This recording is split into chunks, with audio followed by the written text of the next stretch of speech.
I want to thank the gentlelady from Minnesota. In fact, my family roots in Montana began in Minnesota. My great-great-grandmother was in Minnesota. She came from Norway and then pushed westward. I think she heard the skiing was a little better out in Montana, and she continued westward and homesteaded out there as a widow with 7 children just north of Great Falls, Montana. Well, every day it seems we hear about yet another aspect of Obamacare that is getting delayed or exempted or ignored. 2 months ago, it was the employer mandate.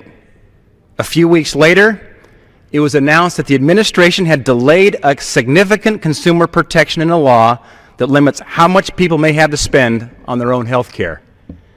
A Washington Post headline from Monday read this, and I quote, "1 week away, Obamacare's small business insurance exchanges are not all ready for launch."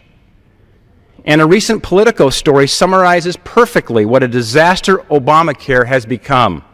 And I quote, "The Obamacare that consumers will finally be able to sign up for next week is a long way from the health care plan President Barack Obama first pitched to the nation. Millions of low-income Americans won't receive coverage. Many workers at small businesses won't get a choice of insurance plans right away. Large employers won't need to provide insurance for another year. Far more states than expected won't run their own insurance marketplaces. And a growing number of workers won't get to keep their employer-provided coverage." End quote. With key parts of the President's health care overhaul set to start on October 1st, one thing is certain to supporters and opponents alike: Obamacare is not ready for prime time. Rather than fulfilling the President's promise of, if you like your coverage, you can keep it, Obamacare has become a tangled web of broken promises, backroom deals with no relief for American families and hardworking taxpayers in sight. This is no more apparent than the Office of Personnel Management's decision to grant members of Congress and their staff with a special exemption from a provision in Obamacare. This decision demonstrates how deeply broken Washington is, and it unmistakably suggests that Congress is focused more on their self-interests than the interests of the American people. That's why I've signed onto the No Special Deal for DC Insiders Act and the James Madison Congressional Accountability Act, both of which would reverse the OPM rule. It's absolutely unacceptable for Washington to impose new burdens, new costs upon the American people, and then carve out special loopholes for itself. Until this failed law is fully repealed, Washington must live by the same rules that have been forced upon the American people. This train wreck of a law will raise health care costs, force businesses to close their doors, and hurt Montanans' access to quality health care.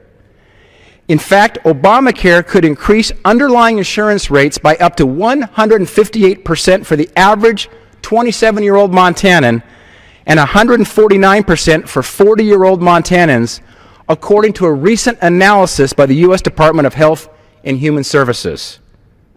And in August, KULR8, a news station in Billings, Montana, reported that according to a Montana health expert, quote, "It's entirely possible that there will be businesses that go out of business solely because of this law."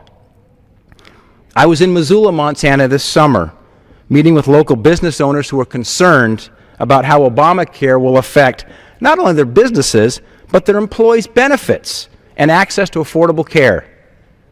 "We don't know what to do," Opportunity Resources Carrie Purdy told me. She shared how their employees are at risk of having their health benefits decrease and premiums increase next year, as Opportunity's own projections show an $800,000 increase in insurance costs for 2014 alone. Unsurprisingly, a recent poll shows that 2/3 of Montanans believe that the President's health care law should either be delayed or stopped altogether. I was elected to represent the people of Montana. 2/3 of Montanans say the law should either be delayed or stopped altogether. And that is why I'm on the floor here today, because this is the House of the people. We're the voice of the people, and we're standing up against the president's law. As Montana's sole member in the House of Representatives, it is my job to ensure the Montana voice is heard, and Montanans are speaking loud and clear.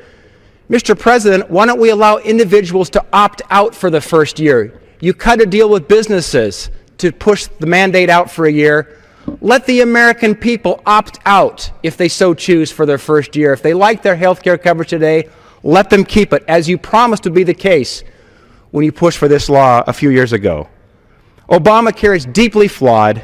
It's a law that hurts Montana, and it must be stopped. And I will continue fighting to repeal it, delay it, take it apart piece by piece so that Montanans never have to face the full consequences of the president's failed health care overhaul. I yield back the balance of my time. I thank the gentleman from Montana. We also have Roger Williams from Texas.